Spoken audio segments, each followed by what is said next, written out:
नमस्कार विद्यार्थी मित्र, इन्फायनाइट मॅथ्स विथ सुबोध या युट्यूब चॅनलमध्ये आपलं सर्वांचं स्वागत आहे। आज आपण बघणार आहोत इयत्ता 10वीचा जो फर्स्ट पार्ट आहे अल्जेब्रा, आणि अल्जेब्रामध्ये एक प्रकरण आहे ज्याचं नाव आहे फिनान्शियल प्लॅनिंग, चौथं प्रकरण। आणि या चौथ्या प्रकरणामध्ये एक अतिशय महत्त्वपूर्ण असा पार्ट आहे ज्याचं नाव आहे शेअर्स।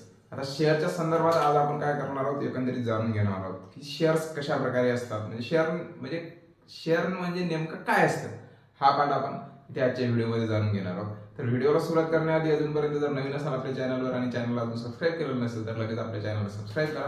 त्याचबरोबर बाजूला जे बेल आयकॉन आहे ती पण प्रेस करा, जेणेकरून आम्ही बनवलेल्या प्रत्येक व्हिडिओची नोटिफिकेशन ही सर्वात आधी तुमच्यापर्यंत पोहोचेल। चला तर व्हिडिओला सुरुवात करूयात। बघा, सुरुवातीला शेअर्समध्ये मी जे काही महत्त्वाचे मुद्दे आहेत ते लिहून ठेवलेले आहेत, जसे की शेअर आहे, शेअर होल्डर आहे, स्टॉक एक्सचेंज आहे, फेस व्हॅल्यू आहे, मार्केट व्हॅल्यू आहे आणि डिव्हायडेंड आहे। आता याच्यामध्ये तुमच्या पुस्तकामध्ये बघा सांगितलेलं आहे, याच्याविषयी जी सर्व काही माहिती आहे ती सांगितलेली आहे। जसं की पेज नंबर 98 वर शेअरच्या संदर्भात सांगितलेले आहे, जसं की व्यक्तीचे स्वतःचे दुकान असणे म्हणजे दुकानाची मालकी म्हणजे प्रोप्रायटरशिप असणे। म्हणजे बघा, व्यक्तीचं एखादं स्वतःचं दुकान आहे, प्रोप्रायटरशिप आहे। बऱ्याचशा किराणा दुकानावर तुम्ही खेड्यामधील असाल, गावामध्ये असाल किंवा शहरामध्ये असाल तर प्रोप्रा असं लिहिलेलं असतं। मग ते प्रोप्रा म्हणजे काय, तर प्रोप्रायटरशिप असते। एखादं दुकान आहे तर त्याची स्वतःची काय आहे, स्वतःच्या मालकीचं दुकान आहे, म्हणजे काय, प्रोप्रायटरशिप आहे। नंतर दोन किंवा चार व्यक्ती एकत्र येऊन व्यापार करणे म्हणजे भागीदारी म्हणजे पार्टनरशिप। म्हणजे बघा, आता एकंदरीत एक स्वतःचं दुकान असतं किंवा एखादा व्यक्ती आपण काय करतो, पार्टनर म्हणून निवडतो आणि एखादं छोटंसं दुकानाहून काय करतो, मोठ्या दुकानामध्ये त्याचं रूपांतर करतो। पण आता एका व्यक्तीकडे जास्त पैसा नसतो तर आपण काय करतो, दुसऱ्या कोणाची मदत घेतो आणि त्याला काय करतो, भागीदार करतो। तर दोन पेक्षा जास्त व्यक्ती जेव्हा एकत्र येतात है ना आणि एखादा बिझनेस करतात तर त्याला काय म्हटलं जातं, पार्टनरशिप, म्हणजेच काय म्हणतो आपण त्याला, भागीदारी। नंतर बघा, समोर सांगितलेलं आहे की यासाठी भांडवल कमी लागते। आता बघा, एखादं स्वतःचं किराणा दुकान टाकणे किंवा एखादा पार्टनर निवडणे आणि एखादा परत थोडंसं मोठं दुकान चालू करणे, सुरुवात करणे मोठ्या दुकानाला, आहे ना। पण आता इथे याला जास्त किंमत लागत नाही, म्हणजे छोटंसं किराणा दुकान टाकायचं असेल, है ना, पार्टनरशिपमध्ये काही छोटासा बिझनेस करायचा असेल तर याला जास्त पैसे लागत नाही।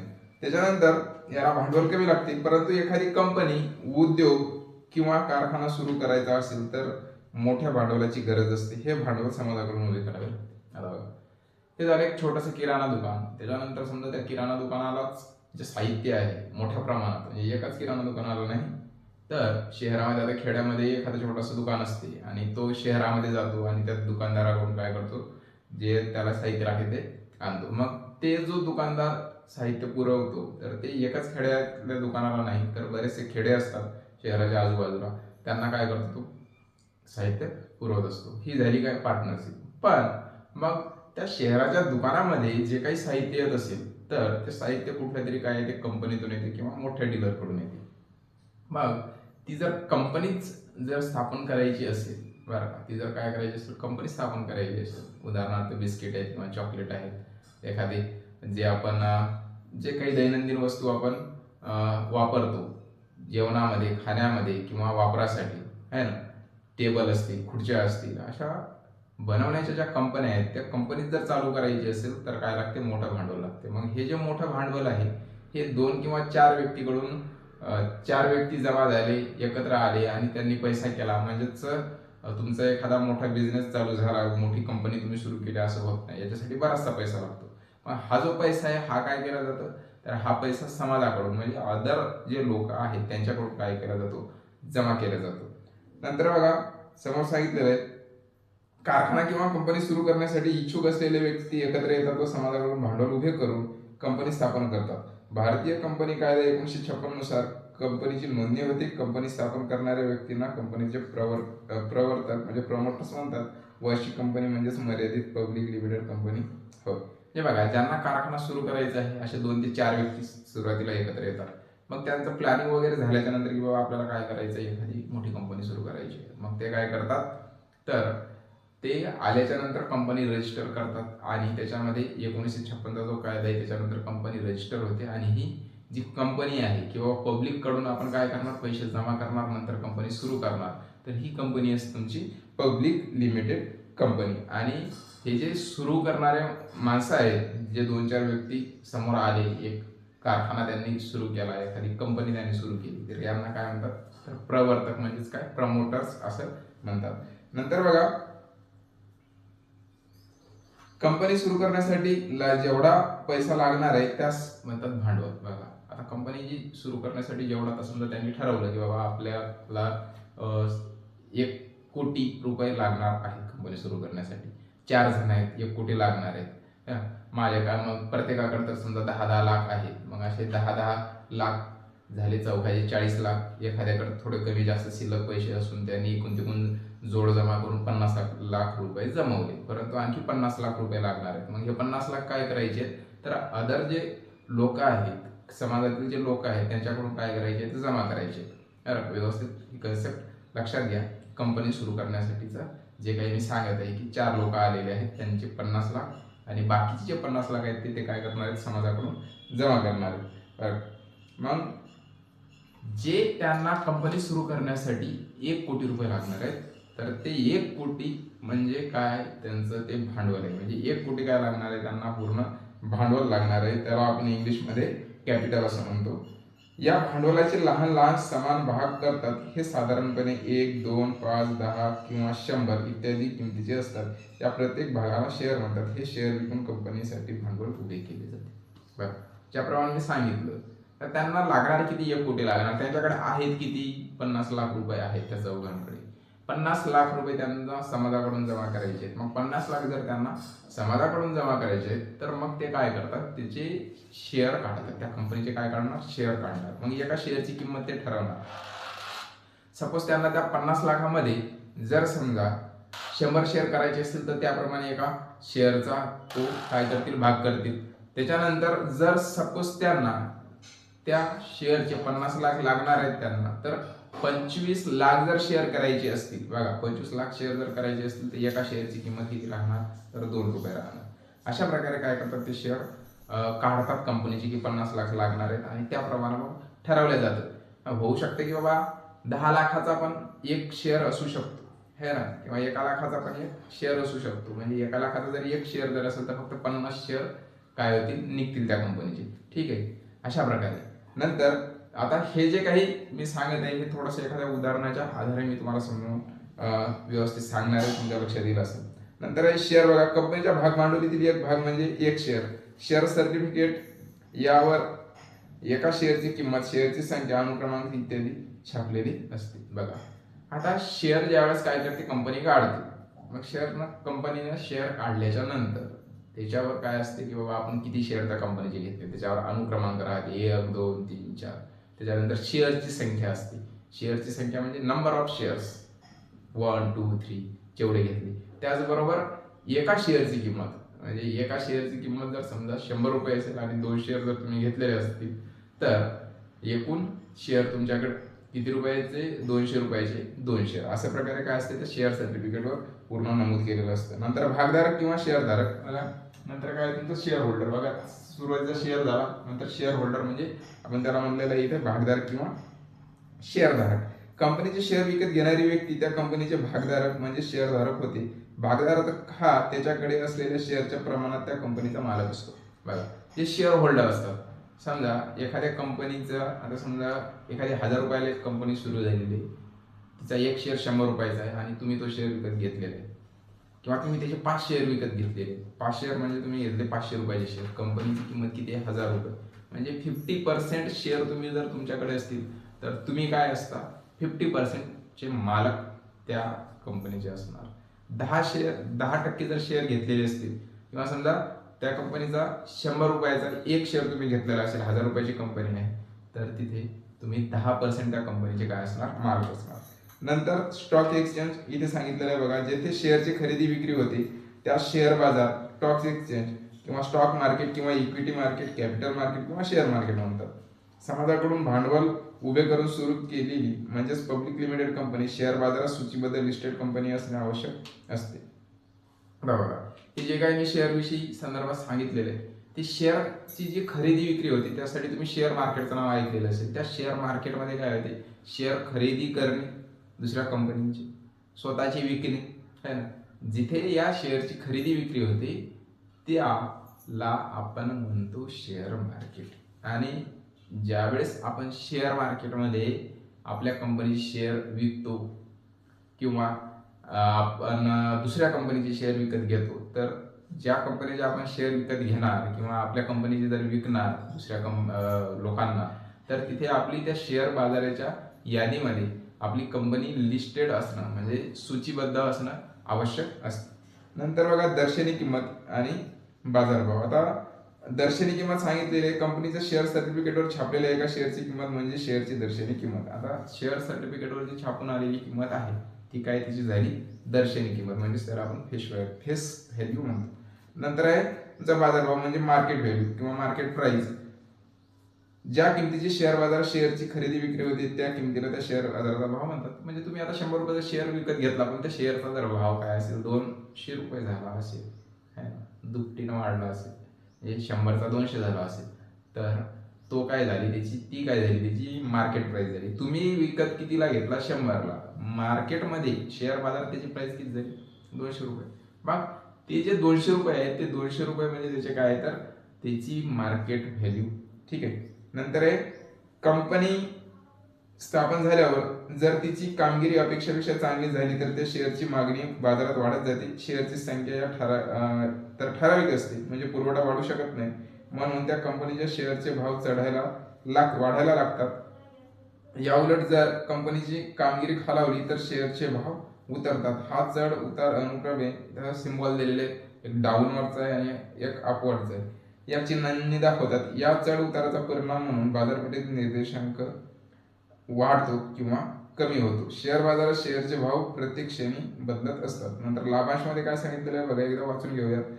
कंपनीला आर्थिक वर्षात झालेल्या नफ्याचे वाटप शेअरच्या संख्येनुसार भागधारकांना केले जातात। भागधारकांना मिळणारा नफ्याचा भाग म्हणजे लाभाचा अंश म्हणजेच लाभांश होय। कंपनीची कामगिरी चांगली होत गेली की पर्यायाने कंपनीची मालमत्ताही वाढत जाते, म्हणून शेअर्सवरील लाभांशही चांगला मिळतो। शेअरधारकाला मिळालेल्या लाभांशावर आयकर भरावा लागत नाही। बघा बाजारभाव आपण बघितलेला आहे।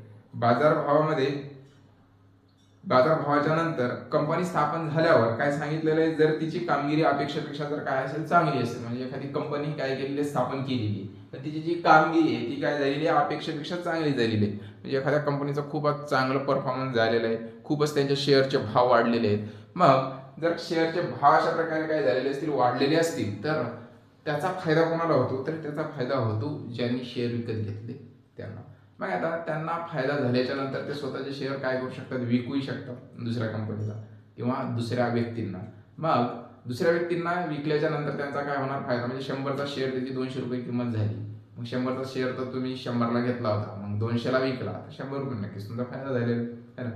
आता बघा हा एकंदरीत पार्ट आपण समजून घेतलेला आहे। मार्केट व्हॅल्यू नंतर डिव्हायडेड, लाभांश पण सांगितलेलं आहे। त्याचबरोबर कंपनीची कामगिरी जर काय असेल चांगली झालेली असेल तर तिथे बघा सिम्बॉल दिलेले आहेत अशा प्रकारचा, किंवा हा काय गेलेला आहे तुमचा अपवर्ड गेलेला आहे बघा निर्देशांक। नंतर डाऊनवर्ड साठी अशा प्रकारचा सिम्बॉल वापरलेला आहे। ठीक आहे ना। मग अशा प्रकारे काय आलेला आहे तुमचा बाजारभाव काय झालेला आहे, कमी झालेला आहे। मग आता बघा इथे जो काही पार्ट मी सांगितला, मार्केट व्हॅल्यू सांगितली, नंतर डिव्हायडेड पण सांगितला, लाभांश कशाला म्हणतात, म्हणजे जेवढा लाभ झाला त्याचा अंश म्हणजेच काय लाभांश।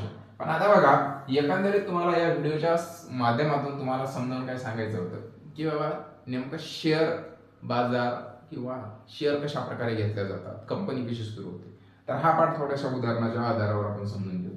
बघा इथे एक समजा अशी कंपनी आहे बरं का, आणि हिला आता अगदी साधं सिंपल बेसिक उदाहरण घेऊ। 1000 रुपये लागणार आहेत कंपनी सुरू करण्यासाठी। ठीक आहे, 1000 रुपये लागणार आहेत, बघा व्यवस्थित लक्षात घ्या, 1000 रुपये लागणार आहेत। तर ह्या 1000 रुपयासाठी या कंपनीने काय केले, 10 शेअर काढले। किती काढले, 10 शेअर काढले बरं का। म्हणजे आता 1000 रुपये त्यांना काय करायचे होते, जमा करायचे होते, मग त्यांनी 10 शेअर काढले, म्हणजे 10 गुणिला एका शेअरची किती प्राइस राहील, 100 रुपये। म्हणजेच बघा हे किती होतील, 1000 रुपये होतील तुमचे। किती होतील, हे होतील तुमचे 1000।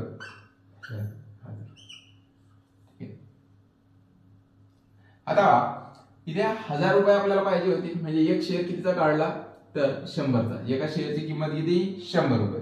पण आता इथे 100 रुपये एका शेअरची किंमत आणि 10 शेअर काढलेले आहेत, बरं का, बघा 100 नंतर असं 100, म्हणजे हे 10 शेअर काय केलेले त्या कंपनीने अशी विकायला काढलेले आहेत की बाबा आमची कंपनी आहे आणि याच्यामध्ये काय आहे की आम्ही 1000 रुपये आम्हाला लागणार आहे, तर 1000 रुपये जमा करण्यासाठी आम्ही एका शेअरची किंमत जी आहे ती किती काढलेली आहे, तर ती 100 रुपये आहे.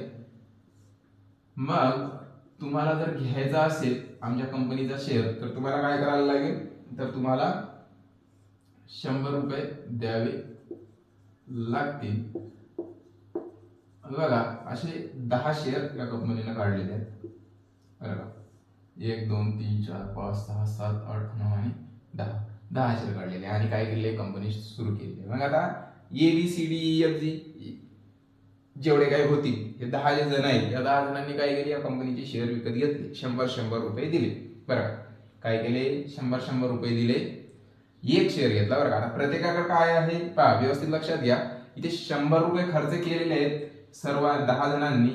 कशासाठी, एका शेअरसाठी. बरं का, एक शेअर, एका शेअरसाठी काय केले, तर प्रत्येकाने 100 रुपये खर्च केलेले आहेत आणि ही कंपनी सुरू झाली.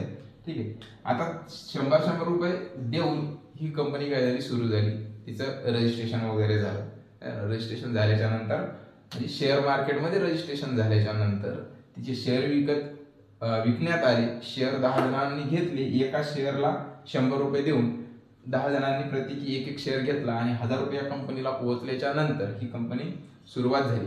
आता कंपनी सुरुवात झाल्याच्या नंतर कंपनीला सुरुवात झाली त्याच्यानंतर एका वर्षाच्या नंतर, बरं का, एका वर्षाच्या नंतर 1000 रुपयाला जी कंपनी सुरू झाली होती तिनं प्रॉफिट केलं. बरं का, ती प्रॉफिटमध्ये गेली आणि 3000 रुपये, बरं का, बघा किती, 3000 रुपयाचं काम तिने केलं. काम म्हणजेच काय, तर 1000 रुपयावर तिनं काय केलेलं आहे, 3000 रुपयाची कमाई केलेली. बघा व्यवस्थित लक्षात घ्या, 1000 रुपयावर किती, 3000 रुपये तिनं वर्षाअखेर मिळवलेले आहेत. बघा जसं की मी मगाशी वाचलं होतं, तुम्हाला सांगितलं होतं आणि पुस्तकामध्ये पण आहे की जर कंपनीचा काय असेल, परफॉर्मन्स चांगला असेल, वर्षाअखेर काय केलं जातं, म्हणतो त्यांना जो लाभांश आहे तो काय केला जातो, वाटप केला जातो. मग आता हा लाभांश कशा प्रकारे मिळतो शेअरधारकांना तो मी सांगत आहे.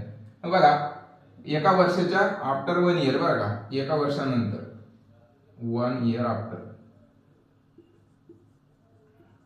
एका वर्षाच्या नंतर किती कमावले कंपनीला, 3000 रुपये कमावले. मग आता 3000 रुपये जर कमावले तर मग आता इथे समजा या 10 जणांनी शेअर घेतले होते, 100चा एक होता, तर एका शेअरची किंमत किती झाली, एक शेअर बरोबर किती रुपयाचा झाला, एक शेअर झाला तुमचा कितीचा, 300चा. बघा इथे एका शेअरची किंमत पहिली किती होती, 100 वरून काय झालेली आहे तुमची, वाढून किती झालेली, 300 झालेली आहे. पहिली किंमत किती होती, 100, आता किती झालेली आहे, 300.